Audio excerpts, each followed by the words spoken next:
Buenas tardes, regresamos nuevamente. Un pequeño break para retomar fuerzas nada más, doctor, y ya seguir con lo último que promete muchísimo, ¿no es cierto?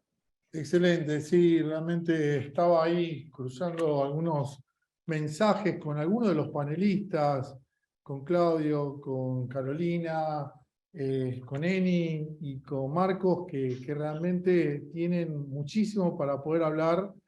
Algo ya adelantamos, el tema de las criptos, los hábitos de inversión, las oportunidades que genera el e-commerce, y que bueno, la verdad que estamos muy ansiosos para retomar ahora nuestro último bloque, ¿no?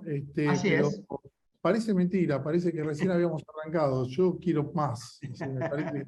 Pero bueno, por este, supuesto. le doy la Yo voy palabra. a ser muy breve, doctor, presentando los premios, así luego presentamos a justamente la moderadora, en este caso del grupo, y voy a, por lo tanto, a mencionar aquellos que fueron los ganadores de los bloques de robótica aplicada y social dynamics. El primer ganador del bloque de robótica, que fue acreedor de un casco de realidad virtual, una experiencia Big Box, una beca 100% en curso de manejo de drones y una beca de curso de educación IT, fue Mexa1, arroba mrmeio, Mexa1.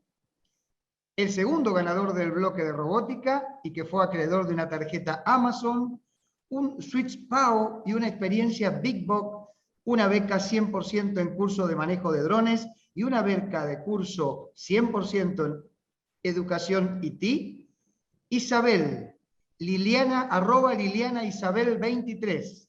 Reitero, arroba Liliana Isabel 23. El primer ganador del bloque de Social Dynamic y que será acreedor de un casco de realidad virtual, una experiencia Big Box y una beca del 100% en curso de manejo de dron, ha sido Roma, arroba Romelue. Reitero, Roma. Y el segundo ganador del bloque de Social Dynamic, acreedor de una tarjeta Amazon, una experiencia Big Box y un kit mochila, más un soporte para laptop marca Walks, una botella de agua videotemplado y una beca 100% en curso de manejo de drones, ha sido Pachu Olmedo, arroba Elefranja Peola. Reitero, Pachu Olmedo. Felicitaciones a los ganadores y ya quédense en líneas que enviaremos por chat privado a través de la plataforma del Citi para que nos podamos contactar y hacer la entrega de los premios. Antes de comenzar de lleno entonces con el bloque de cibercultura, por supuesto los invitamos a seguir tuiteando, pero en este caso utilizando el @Citi, Citi, cibercultura, y así participar por una tarjeta Amazon, una UPS, un casco de realidad virtual, un ebook descargable, 2 experiencias Big Box y 2 becas del 100% en manejo de drones. Recuerden que al finalizar en este caso los 2 paneles correspondientes, se darán los ganadores de aquellos que fueron los más activos en el Twitter. Les recuerdo también la modalidad que traemos a lo largo del evento. Quienes quieran realizar preguntas podrán escribirlas accediendo al icono de preguntas y respuestas, las cuales serán respondidas al finalizar cada bloque. Y ahora sí, para dar comienzo entonces a este bloque de cibercultura, le presento a quien será la moderadora del mismo. Periodista magíster Carolina Amoroso. Es licenciada en comunicación y magíster en periodismo. Actualmente trabaja en Todo Noticias, tanto en TV como en plataforma digital tn.com.ar. Es conductora de TN Internacional, programa dedicado a la agenda mundial, y de Bella y Bestia, junto con Nicolás Wiñaski. Fue columnista en el ciclo Desde el Llano de Joaquín Morales del Solar y conductora de TN Central. También realizó informes y coberturas especiales. Se desempeñó como enviada de TN en Ucrania, apenas comenzada la guerra, en la selva del Darién, cubrió la ruta migratoria irregular en Chile para las últimas elecciones, en Bolivia en ocasión de la salida de Evo Morales del poder y recientemente la proclamación del rey Carlos de Inglaterra. Antes fue jefa de contenidos de LN+, la señal TV paga y plataforma audiovisual de La Nación. Previamente, jefa de producción en el equipo audiovisual de lanación.com.ar. Estimada Magíster, es un gusto. Le doy la palabra para moderar su bloque.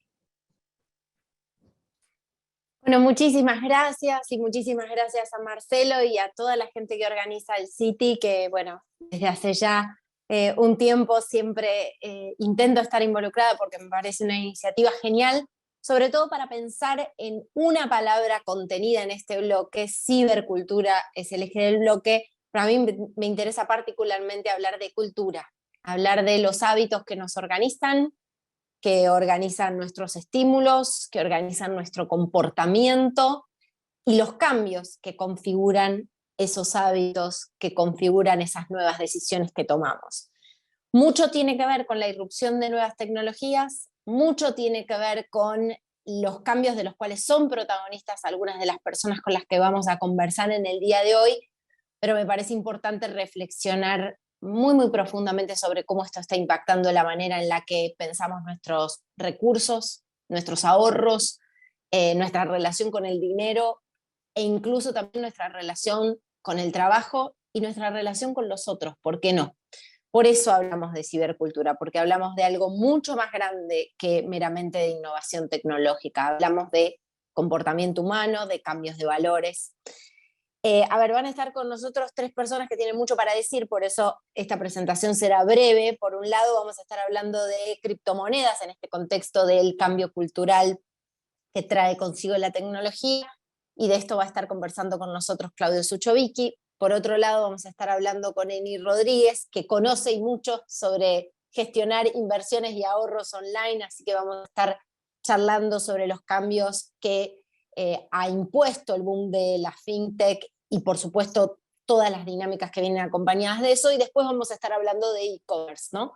Un mundo que por supuesto vivió un espaldarazo, una explosión a partir de la pandemia, un cambio que se acelera ahí pero que llega para quedarse, que era inexorable y que vivió esa aceleración a partir de la pandemia, y que creo que tiene algunas lecciones aprendidas para compartir con nosotros, Marcos, así que me parece importante también escucharlo a él en este contexto. Los 3 oradores tienen mucha experiencia, pero en campos distintos, así que va a ser súper interesante. La dinámica va a ser así: 10 minutos cada uno para una presentación breve, ¿no?, conceptual de cada uno de los marcos en los que se va a centrar la presentación de ellos, y luego vamos a hacer preguntas y respuestas, así que les pido por favor que envíen las preguntas, así tratamos de nuclearlas, de condensarlas y de poder evacuar todas las dudas. Sin dudas nos vamos a quedar con ganas de más porque tienen mucho para contarnos, pero la idea es poder interactuar con ustedes también. Empezamos por mi compañero de aventuras, el querido Claudio Suchovicki, le digo mi compañero de aventuras porque ya a esta altura casi jugamos de memoria, es columnista de TN, entre otras tantísimas cosas.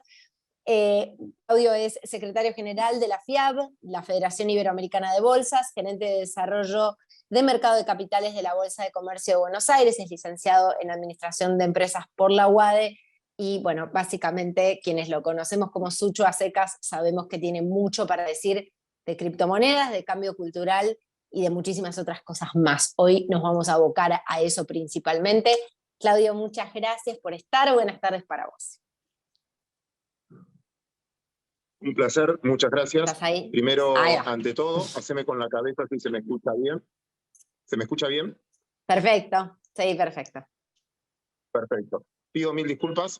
Las circunstancias de la Argentina hizo que me agarre un piquete en la ruta, así que paré en la ruta, por eso tengo otro fondo y estoy con el teléfono. Voy a hacer lo posible por que salga bien, pero bueno, nada, sí, es parte de las circunstancias. Y creo que sirve para la columna de hoy, para estos 10 minutos que tengo. Primero, como hombre de mercado, si quieren, vendo parte de los 10 minutos. No sé si uno de los otros 2 panelistas los quiere comprar. No, bueno, es parte del mercado también. tratar de entender el precio del tiempo. Blockchain vino para revolucionar claramente nuestro mundo. Y voy a centrarme en dos cosas. Primero, la transparencia. La tecnología transparentó nuestras comunicaciones. Estamos todos a la vista y todos nos vemos. Yo siempre utilizo un ejemplo, Caro, perdón, lo escuchaste 80.000 veces, pero no tengo otro mejor, que es, vamos a suponer que alguien lo ven cocinando, vas a comer a un restaurante donde la cocina tradicionalmente es cerrada, vos no ves cómo están cocinando. Al cocinero se le cayó una milanesa. ¿Qué te crees que hace, Caro, si nadie lo está viendo? La levanta del piso y te hace una cosita así, ¿viste? Una limpiadita así superficial y ya está. Si pasó en 2 segundos, nadie lo vio, nada pasa. En cambio, si estás cocinando... Corazón que no ve. Corazón que no ve, ahí está. Si estás en un restaurante donde la cocina es abierta y al cocinero se le cayó una milanesa, inevitablemente la tira al piso porque está su prestigio en juego. Eso hace más caro al lugar, porque finalmente no tiene cómo trasladar un error.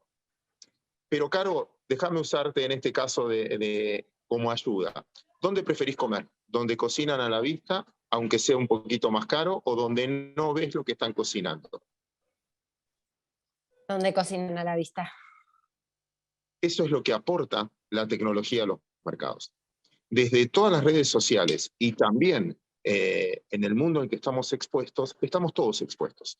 Y se adelantó esto de que puedo ver todo. De hecho, Caro, vos te nutrís muchísimo de informaciones que no necesariamente salen de que lo viste en un celular, te informaste en el celular, informaste con un celular, cubriste la guerra con un celular. Y eso, viste, fuiste testigo de casos graves a través de un celular, de delitos, y que quedaron expuestos países, ¿no? Pasó y lo viviste en la guerra, o en la invasión, mejor dicho, de Rusia a Ucrania. Dicho esto, el primer concepto cultural que cambia para bien es esta palabra transparencia, que estamos todos a la vista de. Y eso le da valor a los activos, porque vos mismo lo dijiste, estás dispuesto a pagar algo más por algo que es transparente. La tecnología, sin embargo, y ya me meto en las cripto, lo que te da es aceleración, facilidad, democratiza porque todos tenemos acceso a ella cada vez más fácil, pero no es el fin en sí mismo, porque la información la vas a tener que seguir interpretando, anticiparte a lo que va a seguir haciendo el resto, lo vas a tener que seguir haciendo, y el sentido común es lo que finalmente te va a aportar el valor agregado para tomar una decisión adecuada. La historia sirve, no la subestimen, porque finalmente de eso venimos, son nuestros genes. Entonces y ahora me meto en mi mundo, que es el mundo financiero o el mundo de los mercados. La historia sirve porque en base a eso yo puedo ver cómo es el comportamiento de una persona o de una sociedad en crisis. La historia me sirve porque en el fondo puedo entender cómo responden a determinados estímulos. Las culturas son distintas. En Estados Unidos, en México, por ejemplo, una devaluación se entiende como una economía más competitiva. En Argentina una devaluación se toma como una corrida y como un hecho hiperinflacionario. En Brasil ni se enteran si hay una devaluación porque no salen en ningún lado. Respetar esas culturas vale. La tecnología te sirve para acelerar ese proceso, para revisar las bases de datos y demás. El punto es el siguiente ahora. ¿Sabés cuántos argentinos, Caro, tienen bonos y acciones hoy o fondos comunes de inversión? Invierten en mi economía que me gusta tradicional. 520.000 personas, argentinos. ¿Sabés cuántos argentinos tienen criptomonedas? 2 millones.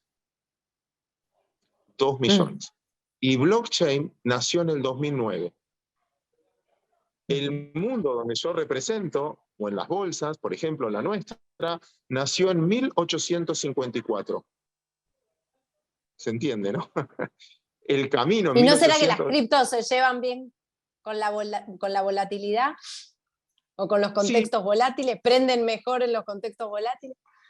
En el fondo, sí, porque también nosotros somos volátiles. No es que los activos son volátiles. Nosotros somos volátiles de opinión y compramos, vendemos, porque no sostenemos una decisión a tiempo.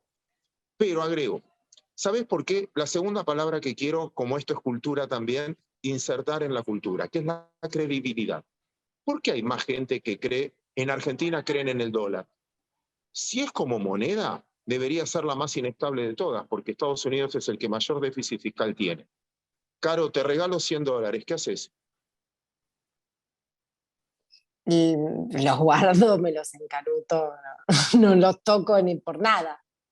Los ahorrás. ¿Por qué? Porque para vos dólares es la palabra ahorro. Le crees al ahorro. Te regalo 3.000 pesos, ¿qué haces?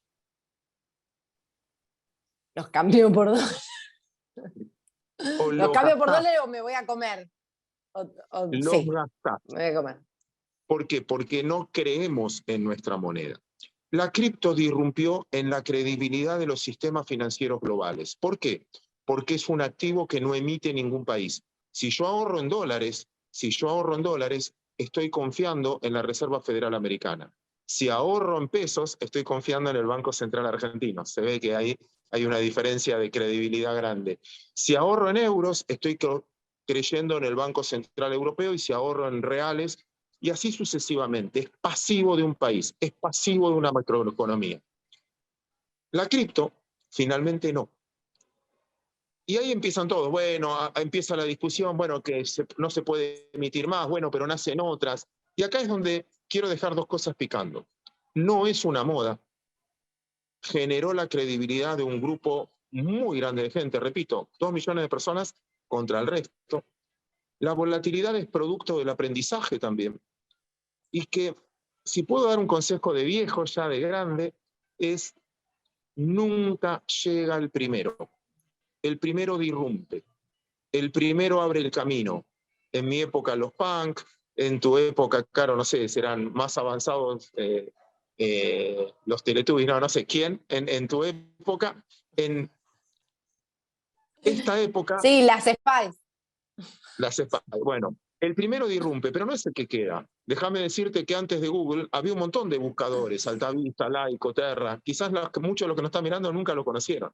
Fueron los que dirrumpieron, pero no son los que quedaron. Antes de Mercado Libre había otra que se llamaba derremate.com. Fue la que Sí. finalmente dirrumpió. Lo que estamos viendo ahora es esa disrupción de un sistema de ahorro, hasta ahora de ahorro, no de moneda, porque lo dolarizamos, lo monetizamos. Cada vez que te preguntan, bueno, Tesla te acepta comprar autos con Bitcoin. Bueno, pero ¿cuánto vale un Bitcoin? Y hoy 19.000. Bueno, si un auto, tráeme 3. Si vale 60.000, tráeme 1. Si vale, siempre lo terminamos monetizando. Todavía no se convirtió en moneda, pero sí se convirtió en fuente de ahorro. Y este es el punto. No herir esa credibilidad. Lo que va a pasar a partir de ahora es que, desde mi punto de vista, ¿no? Es que el mundo se empezó a rebelar, y termino con esto, contra la contraparte central de la información, que es un mercado.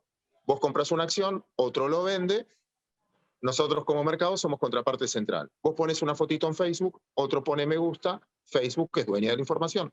Vos pones en Instagram una foto, yo pongo me gusta, Facebook es dueña de la información. Me mandas un WhatsApp, Facebook es dueña de la información. Y así, eso es contraparte central. Vos pones un tweet, ahora Elon Musk será el dueño de esa información, otro. Blockchain lo que viene es a disrumpir con eso.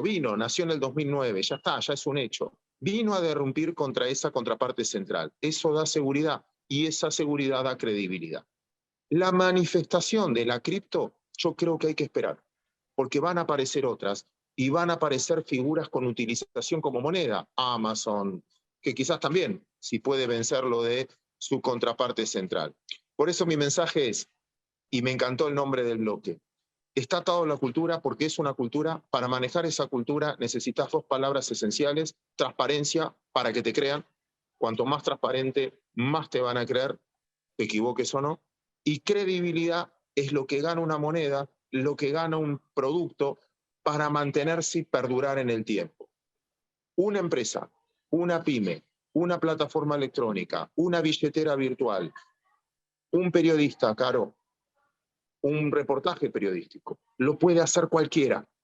Una pyme, una empresa, la puede crear cualquiera. Perdurar en el tiempo, necesitas otros valores. Y ahí es donde esos valores, hablando de mercado, los valores es donde entra esta palabra cultural. Los valores se logran con transparencia, con credibilidad, ¿sí? Aunque cambien las circunstancias, y no confundiendo el instrumento, tecnología, con el fondo, porque el fondo de todo esto es movilidad social. Los mercados sirven si logran movilidad social, que la gente convierta ahorro en inversión y que esa inversión dé trabajo, que esa inversión significa que hagan una ruta y dé trabajo, que fabrique pulóveres, que acá me decían en la estación de servicio, que hagan pulóveres y que eso dé trabajo. Ese es el sentido. El sentido de cripto por especulación sola no va a perdurar en el tiempo, solo si es reserva de valor para generar inversiones. Sin más, atentamente. Perdón si fui medio largo y si se escuchó medio mal. No, estuvo impecable. Hicimos una ensalada de dichos, porque yo dije corazón que no ves, ojos que no ven, corazón que no siente. Mirá el fallido, bueno. Pero no, hay algo muy interesante que vos decís sobre la confianza, ¿no? No confundir el instrumento con el valor que hay detrás. El valor que hay detrás sigue siendo el mismo, ¿no? La posibilidad de construir confianza y la esperanza o la expectativa de la movilidad, ¿no? Vamos a volver sobre ese concepto, me súper interesa. Ahora vamos a escucharlo en sus 10 minutos a Eni Rodríguez. Eni es caraqueño, bueno, es especialista en temas que tienen que ver con fintech, con invertir y también con ahorrar a través de todos estos nuevos instrumentos. No sé si, Eni, estás con nosotros, me parece que no está activada tu cámara, pero bueno, lo vamos presentando. Como decía, es de Caracas, Venezuela, ingeniero informático y director de Analítica, Innovación y Desarrollo en Balance Capital. Eni, tus 10 minutos, adelante, todo tuyo. Hola, Caro, un placer, muchas gracias. ¿Ves mi cámara o no? Sí, ahí te vemos perfecto, Sí, impecable. perfecto. No quiero decir nada, pero vos sí pusiste el fondo que había que poner. Adelante. Bueno, primero que nada, gracias por la presentación. Vamos a hablar un poco sobre qué es, ya que venimos hablando de la transparencia, el valor agregado y la cultura. Quiero hablar un poco sobre qué es el Machine Learning y con qué se come el Machine Learning dentro de las empresas, cómo se utiliza para manejar las inversiones y cómo lo utilizan las instituciones financieras o las fintech para poder gestionar las inversiones. Bueno, no se puede hablar de Machine Learning sin tener que hablar un poco de la innovación tecnológica, ¿sí? Capaz hace muchos años venía con nombres diferentes y lo que hoy se viene a posicionar como Machine Learning ha ido evolucionando a pasos agigantados, ya sea porque grandes empresas están trabajando y tienen equipos de trabajo enfocados en generar nuevas metodologías, nuevos modelos y nuevas tecnologías que nos permitan poder aprovechar al máximo todo lo que la inteligencia artificial y el Machine Learning pueden ofrecer. Yo ahora lo que les voy a poner es un conjunto de casos de uso donde se aplica el Machine Learning y cuáles son los objetivos, qué es lo que resuelve y cuál es el valor agregado que tiene dentro de la cultura de una empresa. El churn de un cliente es cuando nosotros queremos, o las empresas necesitan poder detectar cuándo un cliente va a dejar de ser cliente dentro de la empresa. Para eso tenemos un modelo de Machine Learning que su objetivo principal es identificar los indicadores que mejoran la retención de los clientes. Como resultado, se obtienen modelos optimizados de Machine Learning para cada cliente, donde pueden calcular la probabilidad diaria en la que ese cliente puede o no abandonar la empresa. ¿Con qué sentido? Bueno, una detección temprana, y con esa detección temprana poder diseñar o poder interceptar ese abandono, o esa intención de abandono del cliente, para poder tomar decisiones hacia el marketing, desarrollar programas de lealtad, campañas de retención, que permitan mantener una menor cantidad de clientes posible, con la finalidad de mejorar la ratio de retención de clientes para una empresa. Eni, ¿Sí? Perdón que te interrumpa, estamos teniendo algún problema con el audio, me parece que, no sé si vos tenés algunos auris, estamos escuchando como con un poco de acople o eco, así que quizás, o si te acercas un poquito, o podemos poner algunos auris o algo para escucharte un poquito mejor. No tengo auriculares ni tengo nada. Aquí más cerca me escucho mejor. Ahí está mucho mejor. Sí, sí, sí, sí. Ok, perfecto. Perdón por la interrupción a todos, perdón. No, no. Bueno, otro de los casos de uso que tenemos dentro de Machine Learning son las estrategias de trading, ¿sí? Ya que estamos hablando anteriormente sobre los mercados tradicionales, el Machine Learning actualmente se está utilizando mucho en las estrategias de trading. Bueno, ¿cuál es el objetivo de aplicar Machine Learning, inteligencia artificial a estrategias de trading?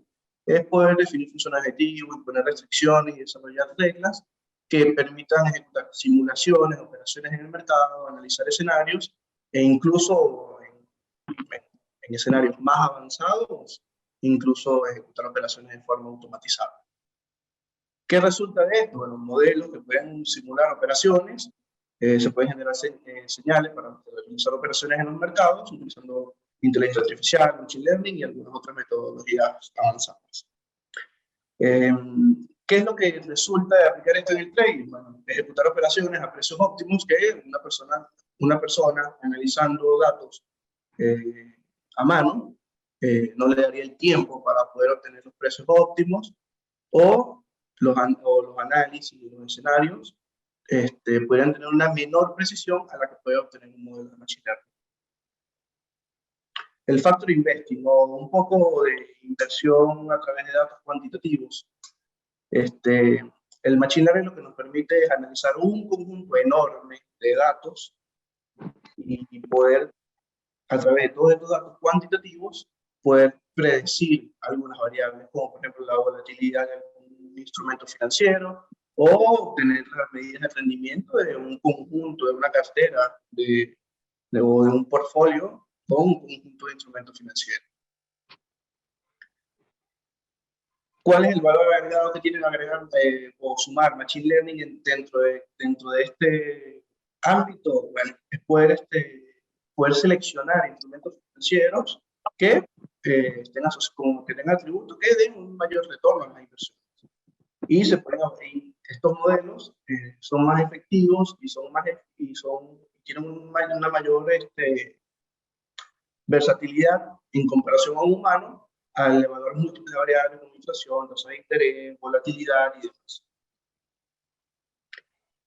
Como también se comentaba anteriormente sobre la cripto, el mundo de la cripto fue creciendo y dentro de la comunidad cripto y dentro de la comunidad de Machine Learning hay nichos muy bien definidos acerca de tanto de empresas como particulares o equipos de investigación que se encargan de desarrollar modelos y sistemas de inteligencia artificial y machine learning que les permiten hacer predicciones acerca de la dinámica del mercado de criptomonedas.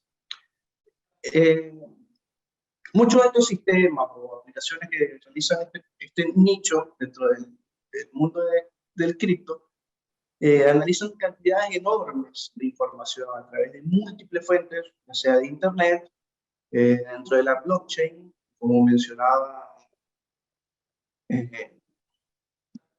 se mencionaba antes. La blockchain es un libro abierto donde se pueden ver todas las operaciones, todos los movimientos que se realizan dentro del libro de contabilidad, por así decirlo. Hay total transparencia. Entonces, aplica Machine Learning, ven todos los libros de operaciones, usan múltiples fuentes de Internet para poder sacar información, ya sea de Twitter, de otras redes sociales, de foros o de un sinfín de fuentes, y logran pintar un panorama de cierta cripto en específico y se pueden tomar decisiones de inversión en base a eso. Hay aplicaciones como para que una persona tome decisión, como que un poco de ayuda a la toma de decisiones, pero también hay sistemas totalmente automatizados que se encargan de hacer muchas operaciones en corto tiempo para poder obtener rentabilidades muy buenas. Otro punto muy importante que afecta de una manera muy grande el mundo de la cibercultura son los recomendadores. Las recomendaciones que se realizan por Machine Learning y inteligencia artificial tienen un resultado directo en el comportamiento de quienes lo consumen, ¿sí?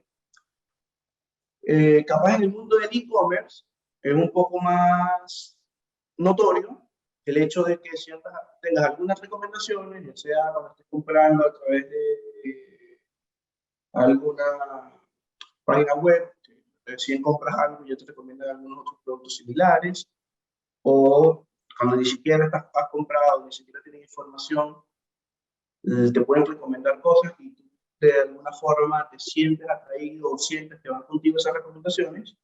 Bueno, en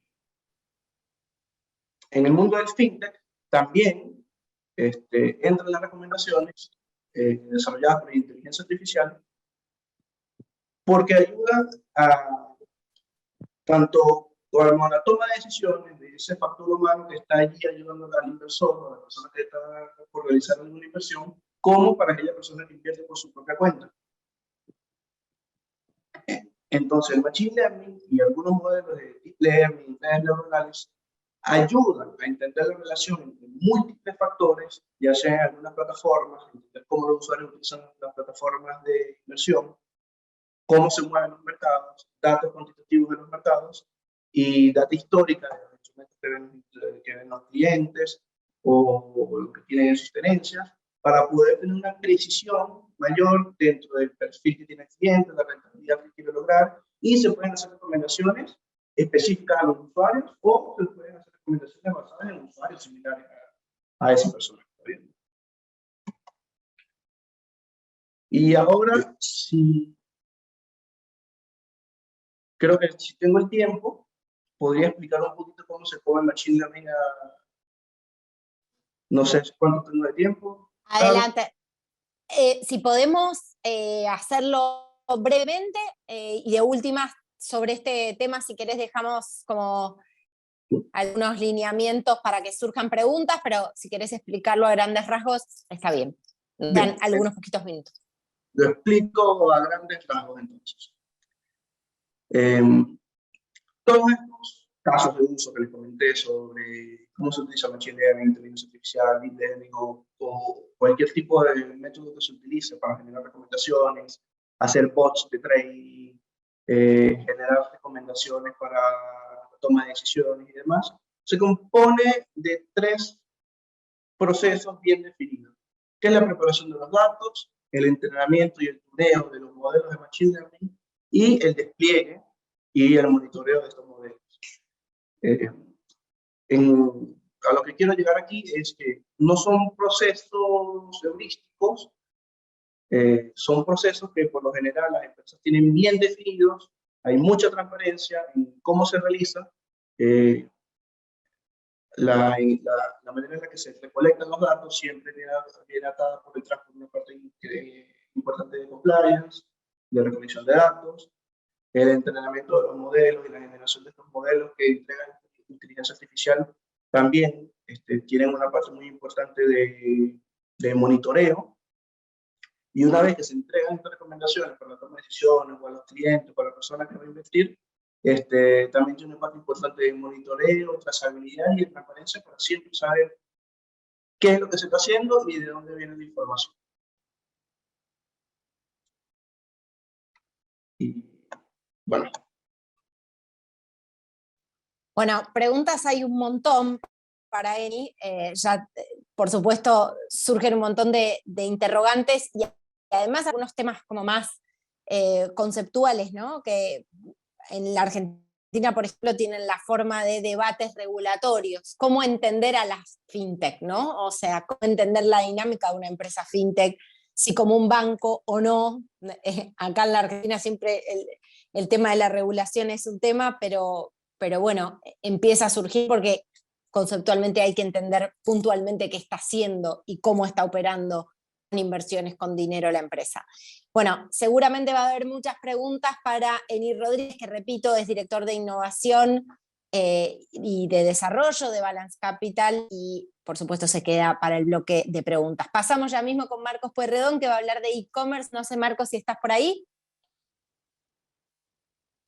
Perfecto, muy buenas tardes a todos. Es un gusto estar compartiendo contigo, Carolina, Eni y Claudio, y la verdad que va a estar muy interesante el panel de preguntas, más que todo porque yo creo que voy a ser el que va a provocar más y voy a intentar unificar lo que vinieron hablando Eni y Claudio y tangibilizarlo, ¿no? Que es un poco lo que quiero hacer en mis 10 minutos de presentación. Que básicamente, si me permitís, Carolina, y me permiten compartir, Sí. o sea, deja de compartir, Eni, por favor. Ahí está. Lo que voy a hacer es ser muy provocador en mi charla, principalmente por dos motivos. Uno es porque tengo la suerte de tener mayoría de edad en esta industria, que son más de 23 años ya que estoy comiendo y respirando de cómo hoy la oferta se relaciona con la demanda y crea algo que hablaste recién, Carolina, que para mí es muy importante, que es el tema de los hábitos, ¿no?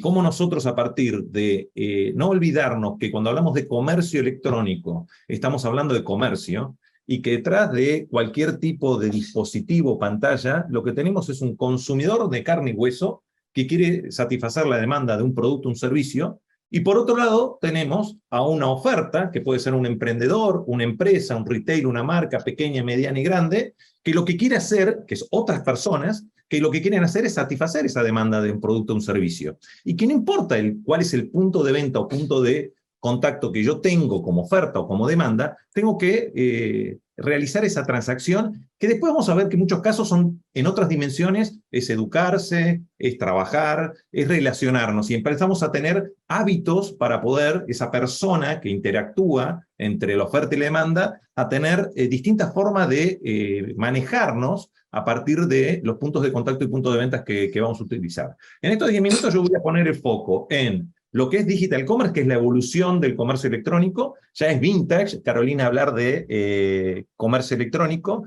Hoy, después de esta ACDC al cuadrado, antes, durante y después del COVID-19, hemos cambiado, hay una nueva era, la era post-COVID, en la cual tenemos nuevas formas de hacer las cosas. Y voy a poner el hincapié principalmente porque es un congreso, y este congreso tiene muchos años, y viene desarrollando y formando a los futuros líderes, a estas personas que tienen que gestionar estos cambios, los profesionales que van a llevar adelante el desafío de que esa oferta pueda satisfacer la demanda de un producto o un servicio en esa cadena de valor hacia el consumidor final.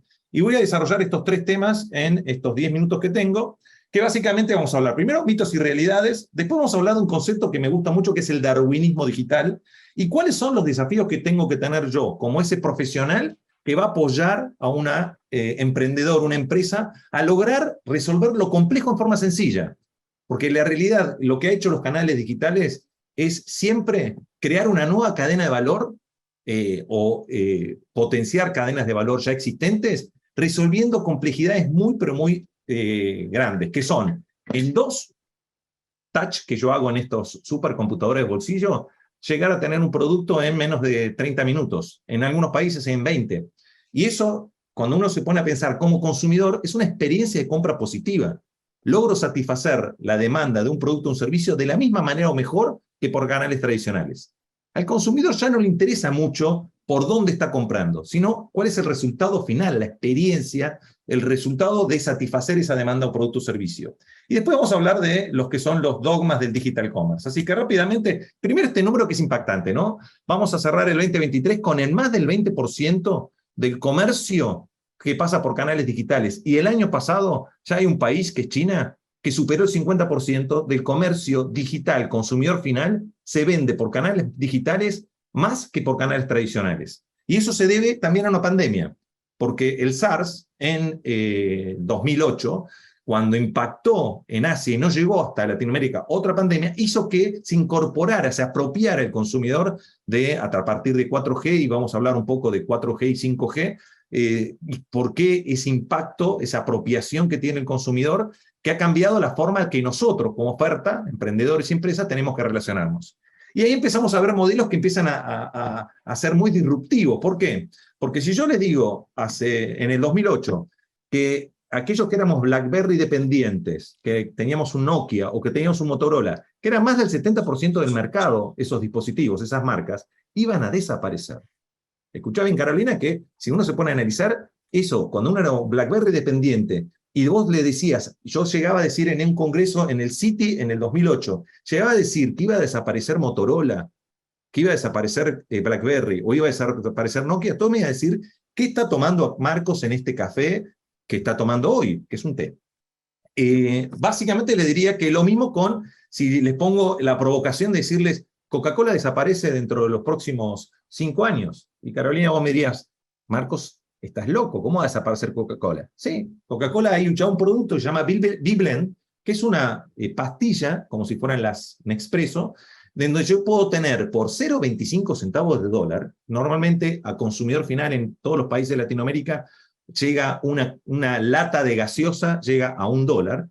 Yo tengo 0,25 centavos de dólar, la misma gaseosa, pero puedo tener guaraná, puedo tener bebidas colas, puedo tener café, puedo tener chocolate Godiva, puedo tener jugo de naranja o jugo, cualquier jugo, puedo tener tés en la misma pantalla, en la misma pastilla, por otra cadena de valor. No viene por las embotelladoras, con todo el proceso de transportar agua, sino viene a partir de el transformar un producto que es una pastilla que trae como resultado el producto final de otra manera. Y de la misma manera tenemos Tada, y esto es una foto de Tada en México. Tada es el modelo de last miler o de comercio electrónico rápido, de quick commerce, que ha lanzado Amber Inver, o sea, lo que es Quilmes en Argentina y en otros países tienen distintos nombres, pero son los líderes de estas, los líderes a nivel mundial de lo que son cervezas y bebidas gaseosas, de poder competir contra los last miler estilo Rappi, Pedido Ya, u otros en cualquier parte del mundo. Entonces, ahí estamos viendo una reconversión de cadenas de valor, y esto es importante porque cuando empezamos a ver que en cada industria tenemos lo que llamamos nuestros Uber, ¿no? La uberización de las industrias y de las cadenas de valor, hablamos de fintech, hablamos de educación, hablamos de muchas formas de hacer lo mismo de otra manera, y ahí es cuando tenemos que entender, cuando hablamos de blockchain, cuando hablamos de criptomonedas, lo que más importante que hay detrás es la Web3, es lo que motoriza todo eso, y estas nuevas cadenas de valor hacia el consumidor final, donde el comercio electrónico, el digital commerce, viene a satisfacer una demanda de otra manera, por otras cadenas o montándose en las cadenas que son reconvertidas. Y ahí es cuando tenemos que entender este concepto del darwinismo digital. Yo acá les dejo varios videos que después los invito a que los vean, con los que tienen un post-it en mi presentación. La presentación ya va a estar compartida con todos ustedes, donde lo que dice el darwinismo digital básicamente es el que va a sobrevivir, la oferta que va a sobrevivir, el emprendedor que va a sobrevivir, la empresa que va a sobrevivir, es aquella que se adapte al nuevo consumidor, a esos hábitos que hablaba Carolina que tenemos todos nosotros. Y básicamente quiero que ustedes entiendan qué tenemos que hacer nosotros como profesionales. Y acá les traje algo que intenta aterrizar lo que vinieron hablando Claudio y Eni, que es, por un lado tenemos conocimiento, por otro lado tenemos que procesar ese conocimiento y después tenemos que ejecutarlo. Y miren esto, mira Carolina, este ejemplo. El cubo mágico, el Rubik, este chico, que es un récord Guinness, lo termina armando en casi 8 segundos, 9 segundos, ¿está bien? Este mismo chico hace otro récord Guinness, que es procesar, primero tiene conocimiento de armar el cúbico, el cubo mágico, después tiene la capacidad de procesar los movimientos que tiene que hacer y después los ejecuta. Acá lo que está haciendo es procesando, voy a adelantarlo, después véanlo, procesándolo y después ejecuta. Ejecuta todos los movimientos y logra un récord Guinness. Ahora vamos a esta reconversión que nosotros tenemos que ver. Este no conseguía el mismo chico. ¿Ah? Lo que estamos viendo es a un otro récord Guinness que está haciendo lo mismo que veíamos haciendo, tiene el conocimiento, lo procesa cuando está bajando, él está ejecutándolo en tiempo real y termina armando el cubo mágico, ¿ah? El Rubik. En otro récord mundial. ¿Qué es lo que tenemos que entender acá? Que esta capacidad de procesar, primero, tenemos mucha información, esta nueva era ACDC es la era de los datos, data centric, donde nosotros vamos a tener nuevo petróleo renovable, que es todo lo que tenemos que hacer, lo podemos hoy procesar, podemos hacer procesar un algoritmo, que son los procesos que nos mostraba recién Eni, ejecutarlo a través de una regresión, que es aplicar, si queremos, esa inteligencia artificial a los números, para después tener datos. Porque hoy el cliente nos dice qué quiere. El cliente nos dice cómo lo quiere y cuándo lo quiere. Y nosotros tenemos que poder, con toda la información que tenemos, ejecutarlo y procesarlo. Y para eso tenemos que dominar lo que son, a mí me gusta mostrar siempre mi biblioteca atrás, ahora no me dejaron porque tengo que usar el fondo, en el cual tengo un libro que se llama Good to Great de Jim Collins. ¿Qué es lo que hace? Jim Collins en este estudio? Estudia qué hacen las empresas good para ser great, qué hacen las empresas que son buenas para ser muy buenas. Y acá hicimos lo mismo nosotros. ¿Qué hicieron las empresas, emprendedores que son exitosos en estos últimos 20 años utilizando los canales digitales? Dominan a nivel de arte, a nivel del Jedi, estos 4 pilares y 4 claves del digital commerce, entendiendo que hay que reconvertir la cadena de valor al consumidor final. Que básicamente estos 4 momentos que tenemos, que son la búsqueda, el picking, lo que es la operación, el preparado del pedido, el pago, el payment y el delivery, tengo que poder resolver on y off todas las posibilidades que me permitiría a mí satisfacer a ese consumidor. Y acá lo que nos trajo la pandemia es la reivindicación del metro cuadrado. Hoy necesita más el on, necesita el off, que el off al on. Esto es un tipo del trabalengua que venías diciendo, en el cual tenemos que articular esta relación entre el on y el off. Tenemos que entender los ecosistemas. Acá les traje el ecosistema de lo que es Argentina, para que vean ecosistemas ya maduros, ecosistemas como México, que son del mismo nivel de madurez que Argentina. Hoy los que son las turbinas del digital commerce en la región son Brasil, Argentina, Colombia, Chile y México, y entrando fuertemente Perú por la hiperaceleración que les trajo la pandemia. Acá les traigo todas las tendencias. Esto es un evento que hicimos en México hace 2 semanas atrás. Y miren que acá tengo los cascos de escudería. ¿Por qué? Porque para ser bueno hay que tener el nivel de profesionalización de una escudería de Fórmula 1. Porque hay que resolver temas muy complejos en forma sencilla, y acá tienen todo lo que tiene que desarrollar un profesional que quiera gestionar los canales digitales a nivel de ese nivel de profesionalización. ¿Tá?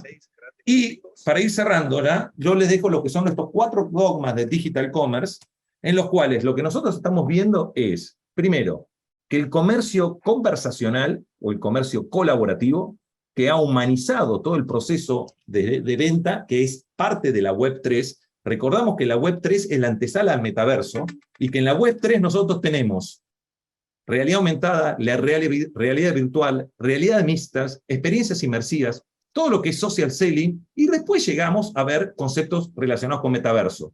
¿Por qué? Porque nos ha permitido humanizar ese proceso de venta o ese proceso de comercialización de productos o servicios, esa relación entre la oferta y la demanda. Entonces tenemos por un lado la web conversacional, tenemos el comercio unificado, que es el poder utilizar el on y el off, y que toda la experiencia, no importa el punto de venta y punto de contacto que tenga ese consumidor con nosotros, podamos tener la información en tiempo y forma para poder generar esa experiencia de compra positiva. Tenemos los datos que generamos en todo ese proceso, porque podemos interactuar los datos del on con el off y ejecutarlos en ese concepto que les decía, tener los datos, tener la capacidad de procesamiento y poder llevarla adelante. Y a esto, si le sumamos lo que es la evolución de 4G a 5G, que nos va a permitir tener 100 veces más de velocidad, y yo la capacidad de procesamiento y almacenamiento que hoy tengo en esta supercomputadora de bolsillo, la voy a tener en la nube. Y voy a tener la posibilidad de no tener lo que es latencia.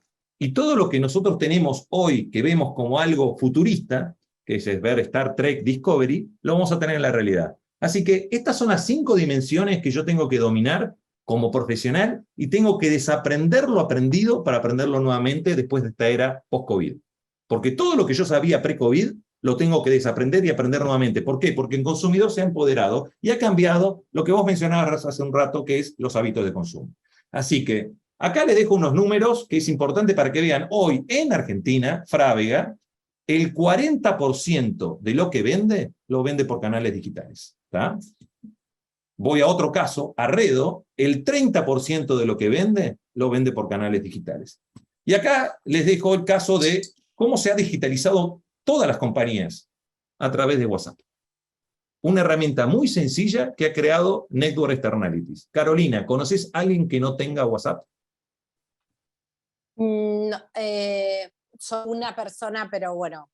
Bueno, pero singular, es una, por ejemplo, vamos a hablar que son especies en extinción o son... No no outliers totales. Exacto. Bueno, pero acá les dejo, y esto es un trabajo que hacemos desde el Instituto Latinoamericano de Comercio Electrónico, el e-Commerce Institute, junto con la Cámara Argentina de Comercio Electrónico, en nuestro capítulo local, que son casos de éxito, business cases, desarrollados, acá tienen más de 30, pero yo les traje algunos ejemplos, de empresas de distintos sectores, de distintos tamaños, de distintos verticales, y desde el e-Commerce Institute tenemos 22 capítulos locales en 22 países, donde tenemos business cases, y no estamos hablando de China, no estamos hablando de Estados Unidos ni Europa, así que aprovechenlo. Así que hands-on, manos a la obra, pónganse a trabajar. La única forma de hacer digital commerce es entrando al gimnasio del digital commerce, y en ese gimnasio del digital commerce prepararse para lo que es el cuarto de la maratón, la media maratón y la maratón completa, que básicamente es el cuarto maratón, estabilizar la operación en 100 pedidas día, y eso es como hay que ejercitar esos 4 pilares y 4 claves que les mencionaba. Después, la media maratón es ya llegar entre 200 y 300 pedidos día, y la maratón completa es más de 1000 pedidos día, que ya es la Fórmula 1 del digital commerce. Así que espero que haya sido muy provocador, y vamos a ver qué preguntas, especialmente vos, Carolina, que nosotros tenemos siempre por la pantalla, ¿eh? Y le haces preguntas a todo el mundo. A mí Yo tengo le conté a mi hija, que se llama Carolina también, le dije, me va a hacer preguntas Carolina Morose. Me dijo, no te puedo creer, papá. Bueno, a ver, es un universo, el que estás hablando es un universo bien interesante, sobre todo por aceleración como muy exponencial que tuvo a partir de la pandemia.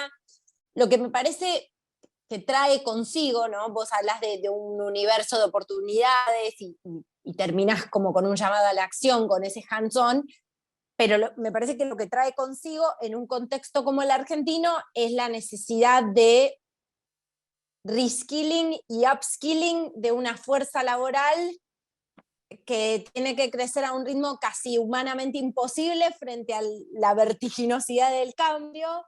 Ayúdame a entender cómo hacemos para hacer, porque algunas de las preguntas tienen que ver con, ¿somos más un país de consumo que de producción de estas tecnologías o de estos cambios?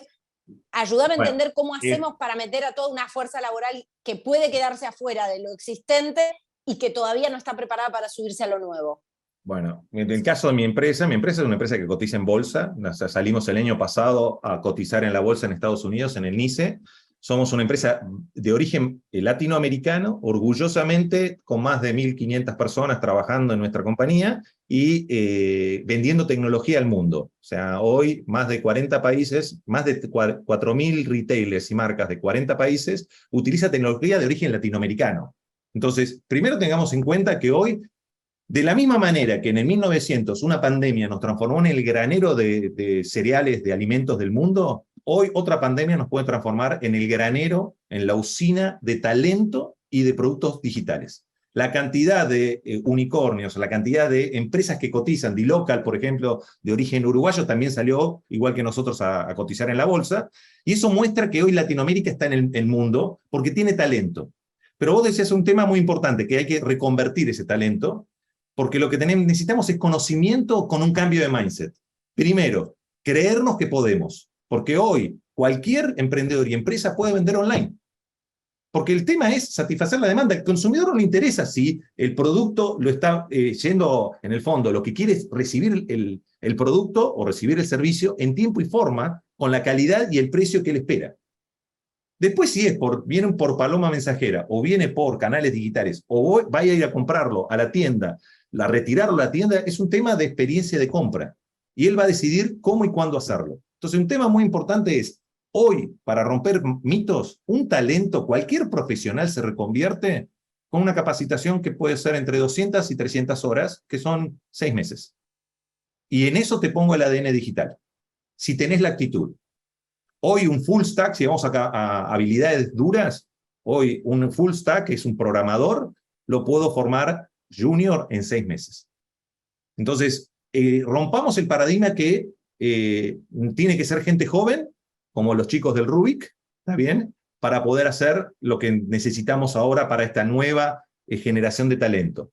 Hay mucha gente que podemos reconvertir y que la necesitamos. Somos una industria que crece a 2 o 3 dígitos, depende del país, y que es una aspiradora de talento. Y lo más difícil de conseguir no es el gen digital, porque es lo más fácil de transferir, sino lo más difícil de conseguir es que esa oferta, ese talento entienda al consumidor y atienda y satisfaga con un concepto customer centric, que es el concepto de job to be done. ¿Cuál es el job to be done que tenemos que hacer? Es satisfacer a ese consumidor y generar una experiencia de compra positiva.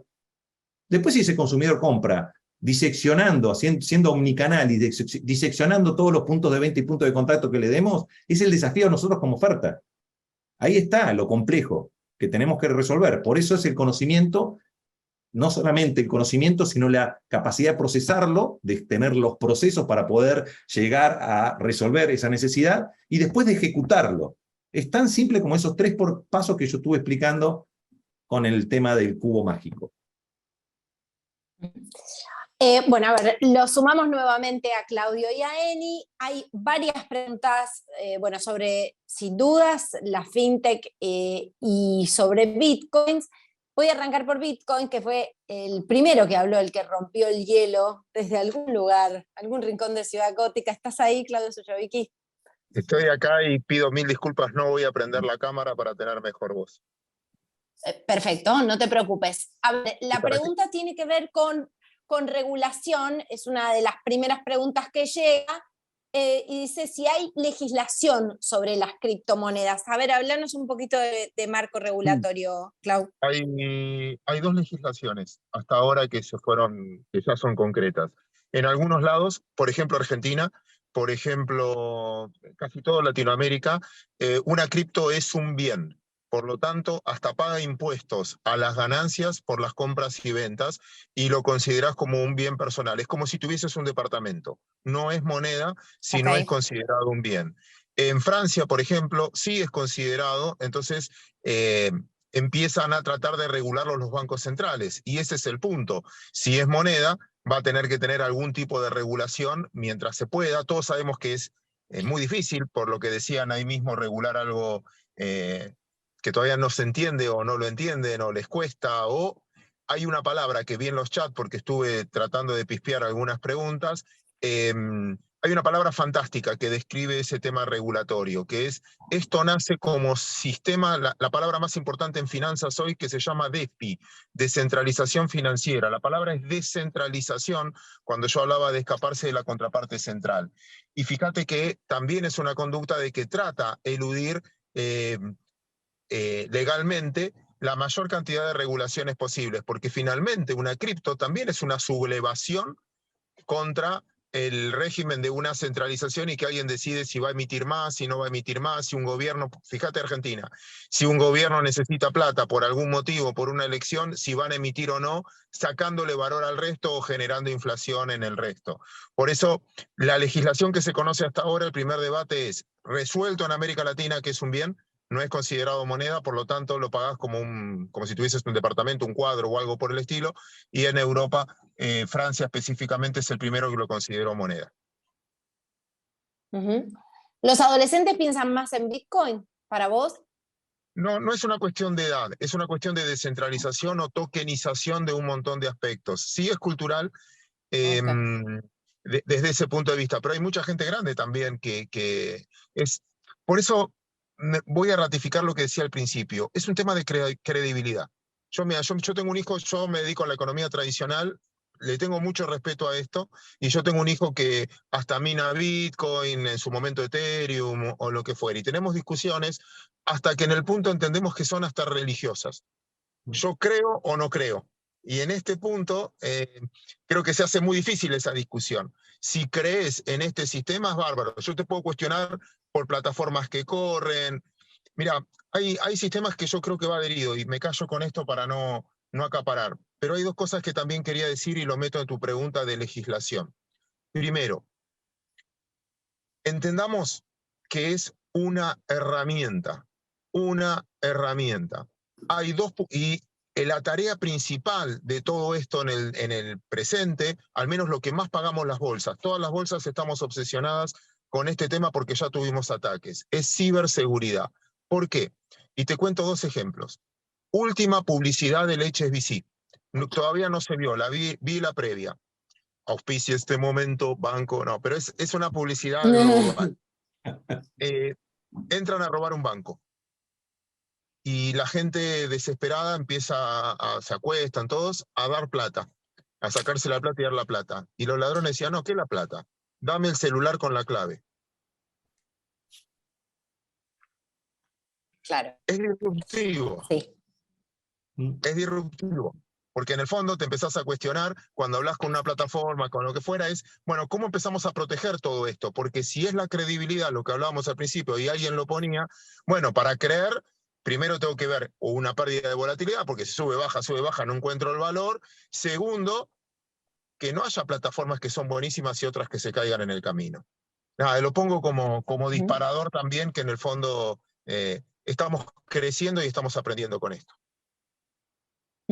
¿Querías sumar algo, Marcos? Yo te digo, me dio bien como el centro, pero no sabes si puede cabecear el centro, pero que creo que es el concepto que dice Claudio, yo adhiero totalmente, que es un tema de cambio de mindset. Porque nosotros todavía somos esa generación bisagra que tiene un pie en el siglo XX y un pie en el siglo XXI, y que yo soy, vos no, Carolina, pero yo soy de la época de Maxwell Smart y el zapatófono, que lo vimos, era dial el zapatófono, y lo vimos hecho realidad. Pero hay muchas personas que no sé, lo que quieren es primero una propuesta de valor, que es lo que todo el tiempo estamos mencionando, tiene que haber una propuesta de valor, y esa propuesta de valor tiene que generar confianza y que tiene que ser aceptada por esta relación entre oferta y demanda. Lo que estamos satisfaciendo en todo momento es la necesidad de algo, de un bien, de un servicio, de una moneda en formato cripto, para hacer una transacción. Pero mientras podamos satisfacer el fin último, el medio, la herramienta que utilizamos, tenemos que tener conocimiento, porque creo que muchos de nosotros no creemos, como dice Claudio, por el tema religioso, porque no tenemos esa base de conocimiento y esa base de cultura y esos hábitos como herramientas. Pero si nos cambian los hábitos, como hemos vivido en la pandemia, donde nos dimos cuenta que podíamos mirar el impacto más grande, esto que estamos haciendo ahora. Esto que estamos haciendo ahora, que ya es este congreso ya tiene una trayectoria en forma digital, pero toda la educación se tuvo que adaptar rápidamente, en muy poco tiempo, y nos dimos cuenta que era bueno. Y mucha gente no quiere, yo soy director en la Universidad de Buenos Aires de 2 maestrías, no quieren volver al aula. Y está bien, y tenemos que adaptarnos, porque es el consumidor. Marcos, perdón que me meta, comparto y está buenísimo lo que decís, pero estamos discutiendo la forma, sí, pero el contenido no. O sea, si es presencial o es virtual, si es una cripto lo que me reserva valor, si es un billete, si son dólares. Pero el fundamento, el contenido, sigue siendo el mismo. Exacto. Lo que estamos cambiando es cómo. Y el zapatófono y todo lo que mencionás, en realidad lo único que estamos discutiendo es la velocidad del cambio, que vos lo mencionaste claramente, la velocidad del cambio, las formas, y yo estoy obsesionado, al menos no con ustedes, no quiero meter a toda la universidad ni a todo el Congreso, sí por lo menos objetivo con mis hijos, que es no confundir la herramienta con el fondo de la cosa. ¿Sí? Si te enamorás del martillo, decía, si el carpintero se enamora del martillo está en problema, nunca te tenés que enamorar de la herramienta, porque la herramienta va a cambiar todo el tiempo. Exacto. Ese job to be done, Claudio, que es, en el caso nuestro, satisfacer la demanda de un consumidor de un bien o servicio, no importa el medio ni la forma. Perfecto. Bueno, a ver, para Eni hay varias preguntas. Una es, ¿qué relación hay entre el machine learning, deep learning y las redes neuronales? Eni, ¿estás por ahí? ¿Qué pregunta? ¿Me escuchan bien?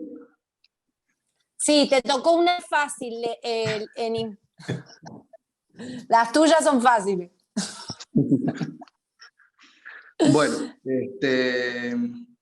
Deep Learning, redes neuronales y Machine Learning, se puede decir que son métodos estadísticos avanzados para poder hacer predicciones, forecasting, o poder encontrar patrones, o poder encontrar esa información oculta que a simple vista no está. Y acá déjame que... Como vos, haga un- porque no te estamos viendo. No, prendé la camarita, Eni.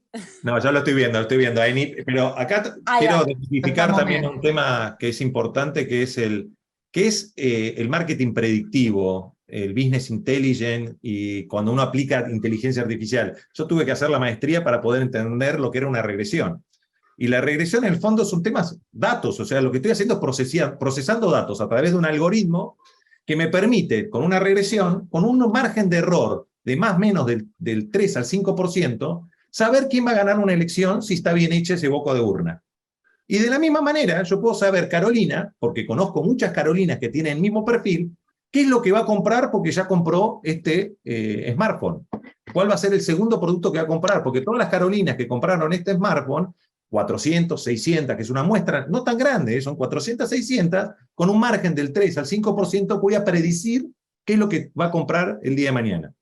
Y es lo mismo que pasa cuando vemos en una plataforma de contenidos alguna película o alguna serie, nos dice con el 98%, 96% de asertividad que nos va a gustar la próxima.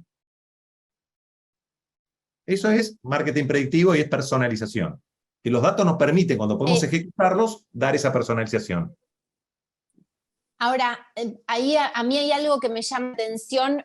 Recuerdo, una vez me tocó entrevistar al director de contenidos de Netflix, Ted Sarandos, y le pregunté cuál era la clave del algoritmo y me dijo el volumen, la cantidad de usuarios. Por lo que vos estás diciendo, no tiene que ser tan grande la muestra. Eni, ¿cuál es tu mirada sobre esto, sobre el volumen muestra, digamos? Sí, ahí, por ejemplo, si nos vamos a la estadística básica de lo que hace una persona, tú a veces tomas una muestra y en base a la muestra haces unos análisis y tomas decisiones. Pero cuando hablamos de estadística, modelos de machine learning o inteligencia artificial, ya podemos tomar el universo entero de los datos y en base al universo entero de los datos poder tener ese insight, poder tener esa conclusión y poder tomar decisiones basadas en el universo entero de los datos, que nos da un patrón o nos da una respuesta con una precisión mucho mayor que analizar solamente una muestra. Porque ya la está haciendo una computadora con un algoritmo y no es una persona que está procesando los datos manualmente.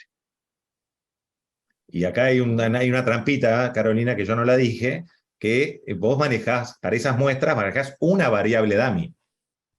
¿Entendés? Entonces la variable es quién va a ganar, entre A y B. Entonces, acá si empezás a meterle muchas más variables de por medio, obviamente vas a necesitar mucho más datos para poder tener esa certidumbre de que esa predicción sea la que va a suceder a futuro. Y ahí está el petróleo, o sea, ahí está destilar el petróleo, el nuevo petróleo renovable, porque lo vas a poder, no solamente, no es que se acaba cuando lo destilás, sino se va retroalimentando esos datos con los datos que va generando. O sea, el mundo, el juego, el imperio es de quien maneje mejor el Big Data, más y mejor. Sí, a veces cambia la tecnología. Antes se nombraba mucho el Big Data, ahora Machine Learning, inteligencia artificial.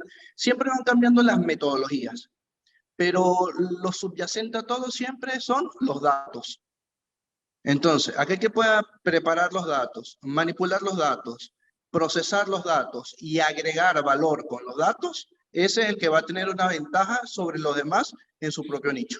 Y acá lo importante es que no es un tema de propietario de la tecnología, porque hoy la tecnología va a ser un commodity. Vos vas a poder acceder a eso cada vez más fácil, porque antes era más difícil. Una computadora que tuviera la capacidad de procesamiento costaba mucha plata.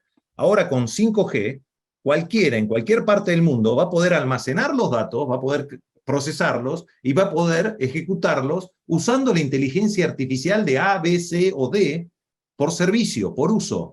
Y va a ser muy accesible. ¿Por qué? Porque tenés la velocidad de conexión para poder hacer el procesamiento y el almacenamiento en la nube. No necesitas ten en cuenta que esto cuesta lo que cuesta por los procesadores que tenemos dentro y por la capacidad de almacenamiento y la pantalla que necesitamos. Pero si le sacás todo eso y lo tenés en la nube, cada vez va a ser más accesible. El tema es que vas a tener que tener conocimiento y la capacidad de procesar todo eso.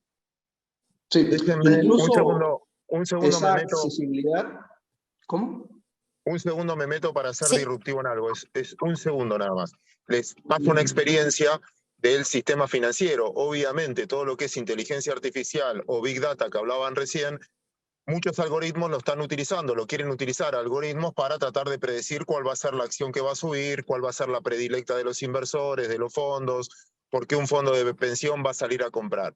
Entonces, de algo que teóricamente debería ser predecible por la cultura, porque un fondo de pensión elige una acción, entonces cuál va a ser la próxima, nació el anti-algoritmo, que funciona mucho en los mercados, que es tratar de hacer engañar al otro algoritmo. No sé si se entiende, es como para que elija algo, para en nuestro idioma se llama empomarlo. Y hay, así como está la inteligencia artificial utilizada para bien, tenés la contra utilizada para, porque hay intereses creados, y hay que tener en cuenta que siempre, cuando hay mercados, hay intereses contrapuestos. Perdón, pero quería tirar eso también. Ah, está. No, es muy válido. Incluso eso sucede no solamente en los mercados, sino en cualquier rubro. Algo muy famoso era con Google, que hacía un search bomb. Google tenía algoritmos de inteligencia artificial que cuando tú ponías montaña, te salían imágenes de montañas. Pero habían personas que utilizaban inteligencia artificial de manera maliciosa y cada vez que movía un bot, a que cada vez que pusiera montaña, el bot fuera buscando imágenes de una piedra. Entonces, cuando la gente buscaba montaña, le salía una imagen totalmente ajena a lo que es. ¿Por qué? Porque llenaban de datos maliciosos la data con la que se alimentaba el algoritmo, lo cual hacía que tuviera datos incorrectos.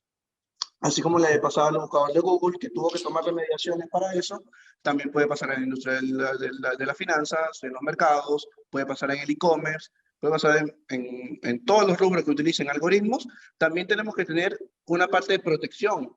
Cuando nosotros empleamos, por eso en la última pantalla está un modelito de cómo se come el machine learning, inteligencia artificial y demás. Siempre hay una parte importante de monitoreo.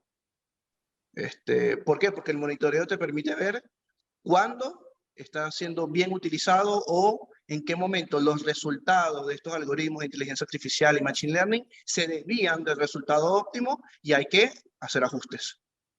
No es cualquier dato, sino hay que tener datos que sea la indemnidad del dato y la fuente del dato es muy importante.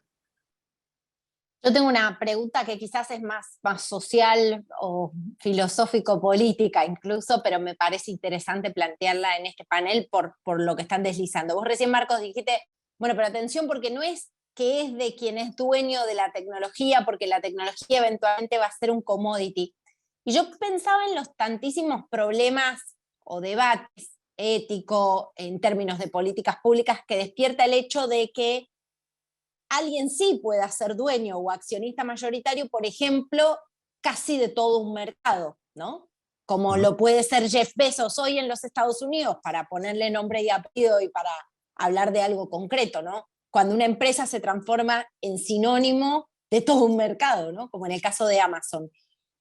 Mi pregunta es, ¿existe tal cosa como empresas que pueden ser demasiado grandes en todo esto de lo cual estamos hablando? Y en cualquier caso, ¿cuál tiene que ser la forma de intervenir? Porque muchas veces regular termina redundando en que lo que haces es subirle la barrera de entrada al más chico para competir y hacer más grande al más grande. ¿Existen empresas demasiado grandes? Lo dijo Claudia al principio, y en el principio de respuesta, que es el modelo descentralizado.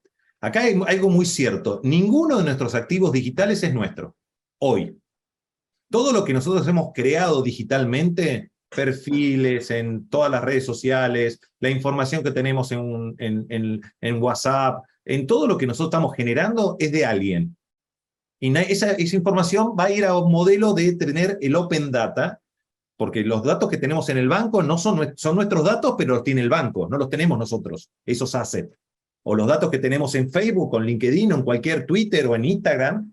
Entonces, lo que va a suceder es algo que vos recién mencionabas, que es, yo voy a tener la capacidad, por esto es lo fantástico de la Web3, y este modelo de DeFi, o de descentralización, a través del blockchain, que yo voy a tener en mi wallet, parece chino lo que estamos hablando, pero es así, lo vamos a ver muy tangible, que yo voy a poder, toda la información que tengo de Carolina Moroso, la voy a poder tener, la que tengo en WhatsApp, la que tengo en Facebook, la que tengo en mis cuentas de correo, y la navegación o las interacciones que tuve contigo, las voy a poder tener unificadas en mi wallet. Porque yo voy a permitir esa unificación de datos en lo que es esta web descentralizada. Y yo voy a permitir el uso de esos datos para que me genere una propuesta de valor diferente. Entonces, los datos que yo tengo en Netflix, de lo que yo navegue, voy a poder compartirlos, debería poder compartirlos con estos modelos que se vienen de Open Data. Que yo le voy a decir a Netflix, compartirle la información con Disney Plus, o compartirle la información con Frávega, porque quiero que me haga una personalización o me brinde un mejor servicio a la hora de prestármelo con los datos que yo ya tengo en mi wallet. Eso va a dar una posibilidad de democratizar los datos para que todos podamos utilizarlos, si esto sigue transformándose en este concepto que nos trajo Internet, que es la red es más fuerte y tiene más valor por la cantidad de nodos. Y acá es lo mismo. La Web3 es más importante mientras más usuarios lo usemos. La criptomoneda, los blockchain o los modelos descentralizados son más importantes mientras más la gente lo acepte y confíe en esos modelos. Entonces, a partir de ahí no hay un banco central que dice la cotización de la moneda, sino está la comunidad que acepta esa moneda y le pone un valor. Es muy disruptivo ese cambio de mindset. Brillante la respuesta. Solo, Caro, te agrego algo con evidencia, simplemente para citar la historia siendo el más viejo de esta reunión. No. El punto es el siguiente. Hay una película que se las recomiendo a todos que se llama Demasiado Grande para Caer, que es la historia de AIG. Desde el comienzo del Dow Jones, que fue a fines de los 1800, no hay ninguna compañía que haya quedado en pie. No hay esas compañías grandes que parecían desde IBM o lo que fuera, no hay ningún banco grande dentro de los más grandes. Hay fintech que valen más que un banco, o Mercado Pago puede mover más volumen que cualquier banco tradicional. El Deutsche o el Citi valen el 10 cuando se decían que había una concentración bancaria fenomenal. Me parece que lo que antes ese ciclo llevaba 10 años, la desconcentración que decías antes, o en la película Demasiado Grande para Caer, porque en el fondo terminó cayendo, o los grandes bancos, ¿no? Lehman, Merrill Lynch o lo que fuera, lo que cambió ahora es esa velocidad. Por eso está buenísima la pregunta, porque hay fenómeno concentración. Hoy lo mencionábamos, quizás de Facebook, a través de WhatsApp, a través de Instagram, de lo que va comprando, pero estoy convencido que cada vez van a aparecer nuevas empresas que van a ser más rentables, porque cuando sos muy grande, muy grande, muy grande, te empezás a tener los problemas de las muy grandes, que te haces obsoleta, te haces lenta, en un mundo que exige cada vez más velocidad. Por lo tanto, la respuesta es, está muy bueno, está preocupado, pero el mismo sistema te demuestra que con el tiempo este fenómeno de concentración se va abriendo o descentralizando del todo. No sé si compliqué más, pero era el punto. Pero yo, para fortalecer lo que está diciendo Claudio, es, nosotros pensamos, y tenía una materia en San Andrés que hablaba sobre Internet Business Strategy, sobre quién va a ser el futuro patrón de la cancha. Y ya sabemos que hay una empresa que es una startup, o que no se creó todavía, que va a desbancar a los que pensamos que son los titanes hoy del digital. De la misma manera que hasta hace poco, no sé si conocés empresas como Shopee. Shopee es un gigante de Singapur que le ha movido el terreno a un Meli o Mercado Libre en Latinoamérica. Y valía 100, antes de toda la debacle que tuvimos de las tecnológicas, 160.000 millones de dólares, y una empresa que tiene menos de 10 años. Es más, los desafío a todos. Abran su celular. Todas las aplicaciones que tienen, que las usan todo el tiempo y que no podrían vivir sin ellas, todas nacieron después del 2009. Exacto. Y siempre digo lo mismo, el 2009 fue el año más importante del deporte argentino porque Estudiantes de La Plata salió campeón de América. Desde ese día nacieron todas las grandes compañías. Está buena esa referencia histórica. La voy a guardar en mi retina. Tenía otro hito ese año, Clau, pero bueno, debo ser yo que no estudié, no hice la tarea. Había anotado otro hito ese año. Pensé que se había desplomado otra cosa. Ah, bueno. No, vos sabés que última cosa que digo y no sí. Nada, perdón si estoy desprolijo. Vos sabés que yo tenía en una presentación, tenía una presentación, perdón que no la usé hoy, que era la carrera tenística de Federer, aprovechando de que se retiró ahora. Federer ganó su primer premio internacional, porque jugó el primer torneo donde cobró premio, fue en Barcelona 1999, que llegó a segunda ronda. ¿Sabes qué, Caro? Cobró en pesetas, porque no existía el euro. Wow. 1999. El euro físico nace en el 2001. Entonces yo iba poniendo todos los hitos de Federer, cuando ganó su primer Grand Slam, y cuando nació Google en el 2004, cuando, bueno, te iba poniendo, debutaba en bolsa, mejor dicho. En el 2013 debutó en bolsa, la final Gaudio-Coria fue el día que Google debutó en bolsa, y cuando te pones a pensar la velocidad de que Google no era nada, cuando Gaudio estaba jugando con Coria la final de Roland Garros, y hoy vos no podrías saber quién es quién si no tenés Google a mano para googlear, uy, tengo que moderar este panel, a ver quién es el gordito Suchovicki, a ver, lo quiero ver. Y toda esa información que tiene Marcos de Vos que yo no sabía. Muy Hay bien. una realidad que es, lo dijo recién Claudio, que es el the death of the browser, que es la muerte de los navegadores. Nosotros, porque seguimos utilizando algún tipo de notebook o desktop o algo parecido, pero si te pones a analizar, mucha gente ya no utiliza más los navegadores. Algo que era fundamental hasta hace 5 años atrás, hoy casi no lo usamos para nada. Y utilizamos todos dispositivos móviles. Y podríamos, si te descuidas, vivir sin un desktop, si tuviéramos esos hábitos ya totalmente incorporados. Desktop ya me parece como una antigüedad, ¿no? Sí, es Sí, casi ya, como ya vienen a ser DOS. máquinas de Es el uso nuevo específico. DOS. Bueno, a ver, acá es una pregunta súper conceptual y quizás, Eni, estaría bueno tener tu insight en esto. ¿Cómo descentralizar o cómo hablar de descentralización real? Y acá dicen si el esqueleto de Internet está centralizado. Bueno, una de las cosas que llegó a cambiar el tema de la centralización y descentralización fue la blockchain, ¿sí? El desarrollo de esta tecnología fue lo que abrió un poco el panorama a lo que es la descentralización. Y aún así, a pesar de todo, el Internet no llega a ser más que un montón de nodos de computadoras interconectadas entre sí. Y la Web3 es la que nos va a ayudar a poder generar, y poco a poco, muy poco a poco, se van generando nuevos servicios dentro de diferentes tipos de blockchains que nos permiten consumir diferentes tipos de información. Como ahora se está hablando mucho del metaverso, de los NFTs, de los tokens, de las criptomonedas. Todo esto está creando una especie de cultura de servicios digitales descentralizados. Y bueno, es algo que tiene, por ahora se puede decir que es un nicho muy cerrado, pero que está creciendo a pasos agigantados. Y bueno, yo soy un poco entusiasta dentro de este tema, tanto como para la parte del gaming, en el e-commerce. Somos dos, muy importante. En el e-commerce es una cosa importantísima. Y en las finanzas todavía le falta un poco para llegar a la descentralización. Pero en la parte de criptomonedas, hablando de finanzas del lado solamente de criptomonedas, esto ya es totalmente descentralizado. No tienes un ente que te esté regulando cada una de las criptomonedas. Incluso Ethereum, que es una criptomoneda, dentro de su blockchain, dentro de su red, tiene miles de tokens, o tokens que son una especie de criptomonedas que están dentro de esa blockchain. Y dentro de esa blockchain conviven un montón de criptomonedas, todas descentralizadas, aunque corran bajo un mismo sistema operativo.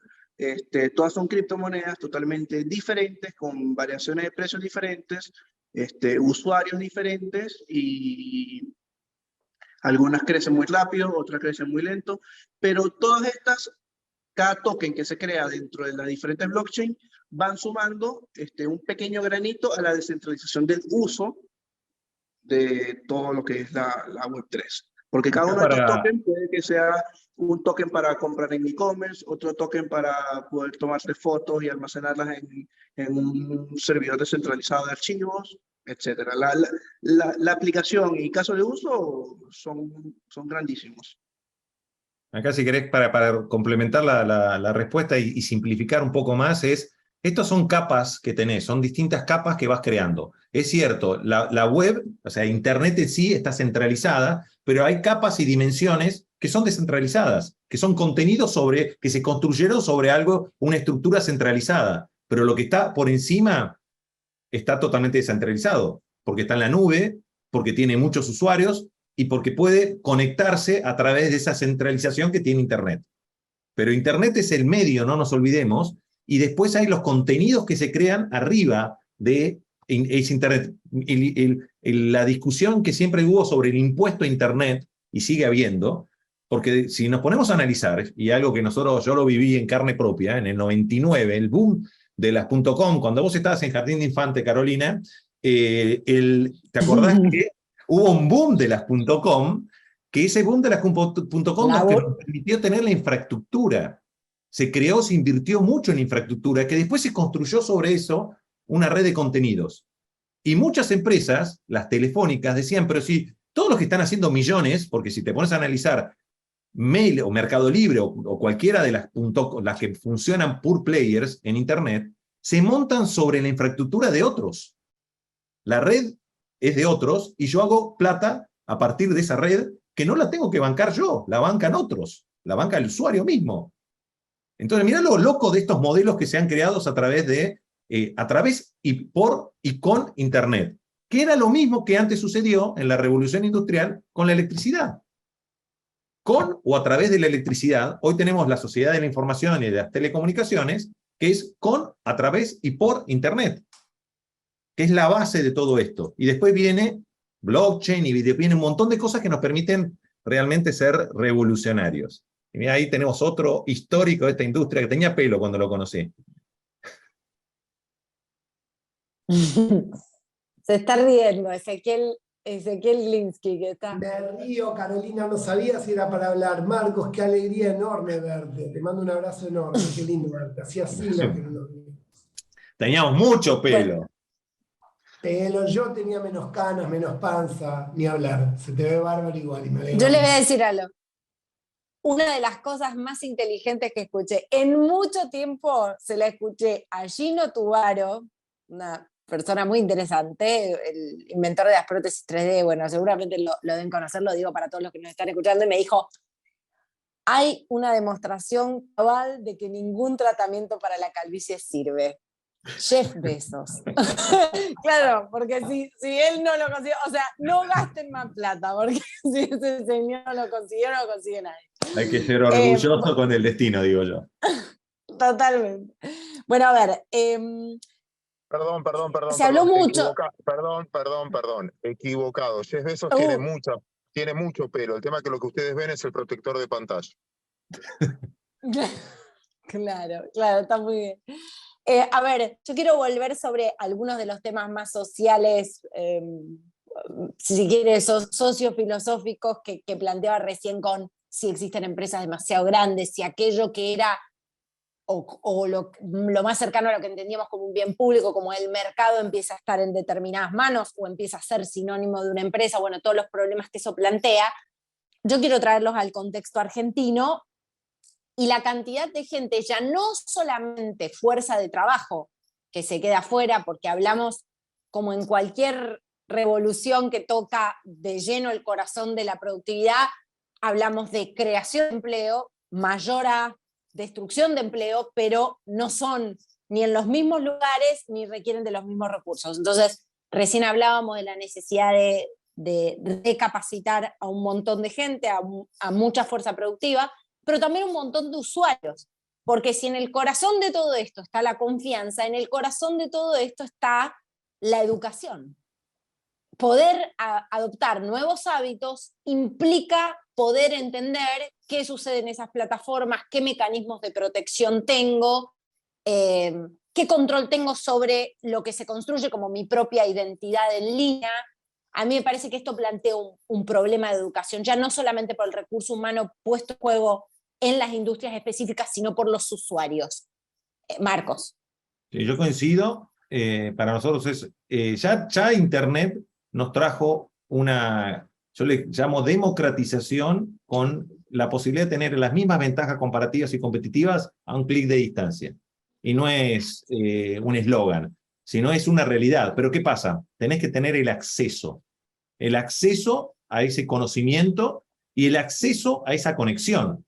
A pesar que esto es muy bueno, y es un caso, si queremos analizarlo, yo diría, a mí me gusta mucho estudiar los ciclos económicos y ver la historia de otros países, y ves China, si China es lo que es porque hubo un cambio muy drástico a nivel de darle acceso al consumidor, acceso a la población para consumir. ¿A través de qué? De este democratizador, que son los dispositivos móviles. En esa gran pandemia que tuvieron con el SARS, 4G hasta en el Himalaya, y todo el mundo podía acceder a pasó de la nada al todo a través de un smartphone.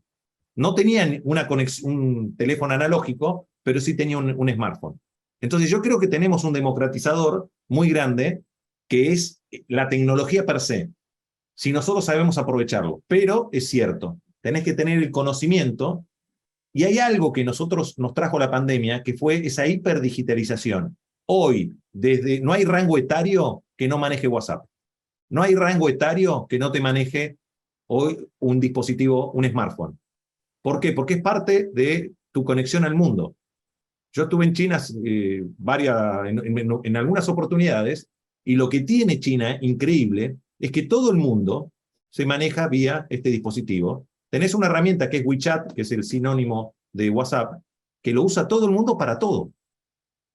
Entonces ahí creo que tenemos que trabajar entre todos, y yo creo que ver esa, más que una debilidad o algo que lo vemos como una desventaja, yo lo vería como una oportunidad, que es la imprenta y después Internet, fueron las cosas que permitieron el acceso al conocimiento a la velocidad y en la forma que hoy permite Internet. El gran cambio que trajo Internet se iguala y se compara con lo que fue la imprenta. Entonces yo creo que tenemos que aprovechar eso. Es cierto que trae grandes desafíos, pero de la misma manera que tuvimos los desafíos de la sociedad agraria a la sociedad industrial. Pero fueron 4 o 5 generaciones. Hoy lo vivimos en una sola. ¿Y?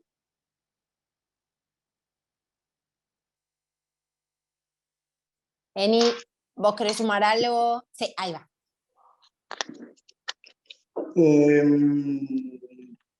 ¿Cuál es la pregunta original? A ver, lo retomo.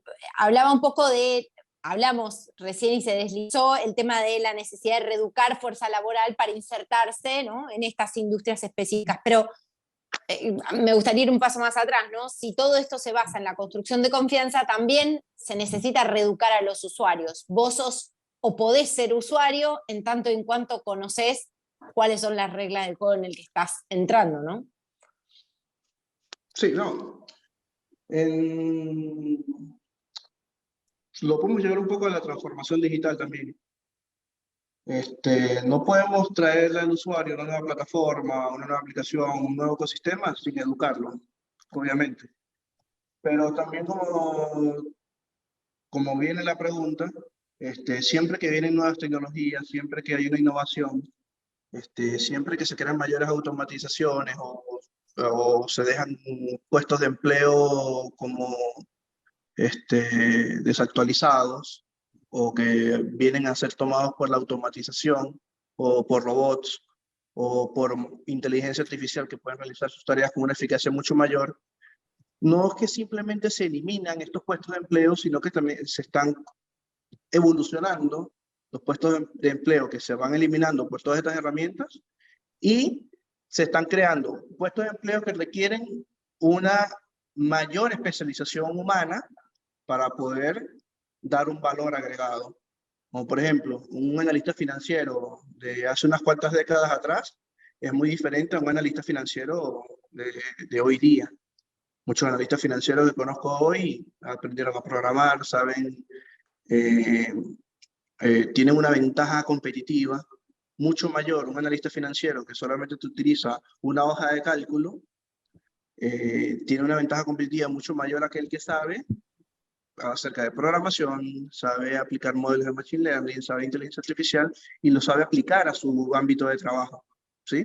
Y eso mismo aplica para cualquier rubro, para cualquier ámbito de trabajo, donde tú te realizas alguna tarea manual, siempre va a haber un espacio de mejora que la tecnología te va a impulsar, va a mejorar tu eficacia y te va a ayudar a innovar dentro del rubro que estás trabajando o darte una ventaja competitiva a ti ante los demás. Bueno, perfecto. Ya me están avisando que estamos sobre el tiempo. Yo les quiero agradecer muchísimo, agradecer a Claudio Suchovicki, que ha hecho un esfuerzo enorme por subirse a la charla con todos los contratiempos, así que muchas gracias. Gracias, Marcos Pueyrredón, de verdad, súper interesante. Compartiste la presentación, está bueno. Ambos compartieron la presentación, tanto Eni como Marcos. Está bueno, había posts, había cositas ahí muy interesantes para subirnos y revisarla luego. Así que gracias, Eni Rodríguez, también por participar. Ha sido un placer, me quedaría más, pero ya me cantaron que estoy fuera del aire. Muchas gracias, Carolina. Un placer ser entrevistado por vos. Para mí es pongo dentro de mi currículum una cucarda más. Vamos a salir por los barrios. Hemos hecho un éxito. Gracias. Muchas gracias por la invitación y gracias por compartir conmigo también este rato. Gracias, Eni, gracias, Claudio. Bueno, muchas gracias a los cuatro. Realmente, Carolina, realmente sabemos el esfuerzo que has hecho para poder estar acá. Claudio, que realmente, pobre, lo enganchamos en la ruta. Eni y Marcos, y realmente me encantó primero la dinámica que le dieron el debate, bueno, propio de un profesional como Carolina. No se podía esperar otra forma, y con realmente tanto como Marcos como Claudio, que realmente le ha puesto mucha pimienta, y el conocimiento de Eni. Pero me parece que sería interesante, porque ahora nos toca otro bloque, que es el bloque de arquitecturas, y la verdad que lo dejaron perfecto como para darle una continuidad. Porque la verdad que el alfabetismo de este siglo XXI probablemente se mida con otros parámetros al cual nosotros no entendíamos en el siglo XX, y esta alfabetización digital cada vez sea más necesario. En uno de los otros bloques hablamos de que si no sabes programar, probablemente te cueste poder entender o conseguir trabajo del futuro. No sé si va a ser tan rígido como eso, pero seguramente van a tener que tener alguna capacidad de lógica matemática para poder interpretar cualquier rutina. Por otro lado, creo que también el aprendizaje, la educación está cambiando. Cada vez los alumnos son más autogestivos, es decir, durante 2 años, lamentablemente, te guste o no, primaria, secundaria y universidad, tuvimos que dar clases en forma virtual. Entonces, la actividad asincrónica tomó más preponderancia, y la educación se focalizó más en el estudiante, donde el estudiante es mucho más autogestivo y el docente cubre un rol mucho más pasivo de tutoría. Pero todo esto se va a acelerar un poco más, porque esto no queda acá. Esto realmente, de vuelta, volvemos a la computación cuántica, que estamos hablando, y creo que Marcos, con vos habíamos hablado en el ensayo tiempo atrás, de que si todas las actividades, Carolina y Claudio, las hacemos, pues seguro que Emi lo tiene más que claro, las hacemos a velocidad de milisegundos o nanosegundos, ¿qué pasaría con nuestra infraestructura? ¿Qué pasaría con todo lo que nosotros conocemos si lo hacemos a velocidad de 200 años más rápido de lo que hoy por hoy estamos trabajando? Entonces, estos temas combinados con Machine Learning, con el blockchain, que también lo tocamos en los bloques anteriores, son temas que realmente son muy buenos y los vamos a tocar en el próximo bloque. Me encantó, realmente las redes están explotando, me están crucificando porque los corté, pero la verdad es que parece que realmente merece que esto realmente lo sigamos en las redes, y probablemente lo vamos a invitar a los ciclos de webinar, como para que también podamos seguir profundizando sobre esta temática tan importante como la ciber y, como decías vos, cultura. Es decir, creo que lo más importante, lo que nos tenemos que dar es la cultura, ¿no? Gracias, Carolina, gracias, Claudio, gracias, Eni. Gracias por la invitación. Gracias.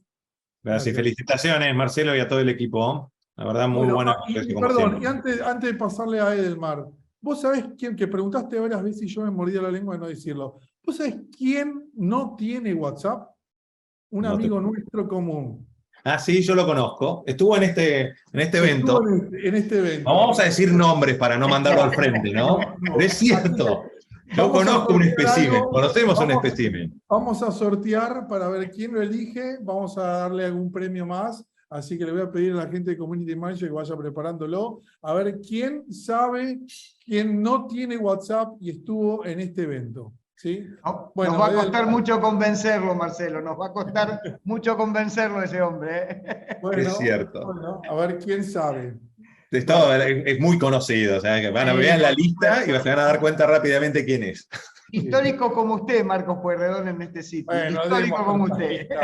No demos tantas pistas. Bueno, desde mi parte entonces no queda más que lo que dijo nuestro decano y presidente del Congreso, agradecer a todos los integrantes, realmente ha sido un lujo y un gusto compartir con ustedes este tiempo. Bueno, muchísimas gracias.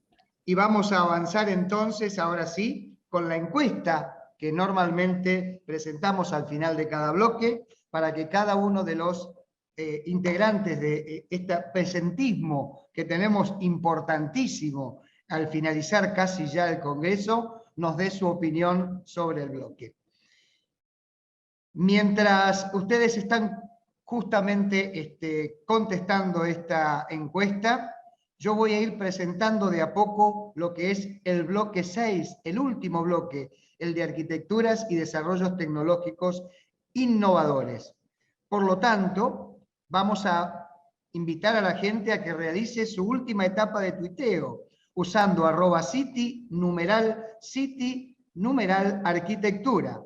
Y con este tuiteo van a poder participar por los dos grandes premios del día, 2 notebook Exo Smart L3 7 Plus, cortesía de la empresa Exo. Por supuesto, antes de finalizar el Congreso, estaremos dando el ganador del bloque anterior y también los dos ganadores correspondientes a este último premio. Les recuerdo, siguiendo con la modalidad del Congreso, que los que deseen realizar preguntas podrán escribirlas a través del icono de preguntas y respuestas, las cuales se responderán al final del bloque correspondiente. Bueno, y queremos saber cómo llegamos realmente al final de este Congreso. El equipo de Community Manager por allí nos puede comentar algunos detalles más de cómo hemos avanzado con este tema. Creo que estás vos, Daniel, por allí. ¿Qué tal? ¿Cómo estás? ¿Todo bien? La verdad que fue un éxito. Tenemos una participación absoluta en las redes. Fuimos tendencia 3 veces en el día. Estamos teniendo mucha ansiedad de la gente para saber de los premios, pero no solo eso, porque esto es lo importante. Hay muchos comentarios, muchas preguntas que se suman a lo que se fue haciendo durante el Congreso. Hay mucho, digamos, hay mucho para agregar dentro de la red social, así que es más que interesante. Y para terminar, queríamos agradecer a 3 empresas más que nos acompañaron. Rosenthal Inversiones, que es uno de los grupos empresarios con mayor proyección de negocios en la región. Locativa, que es una empresa de Rosenthal Inversiones que brinda garantías de alquiler para viviendas y locales comerciales. Y Educación IT, que es una EdTech que prepara a las personas de habla hispana para los trabajos digitales de hoy y del futuro en todo el mundo. Obviamente le agradecemos a todas las empresas que nos brindaron su apoyo y grandes premios para todos. Y bueno, ya en la recta final para los premios más importantes del Congreso. Así es, Daniel, así es. Bueno, muchísimas gracias nuevamente por tu intervención.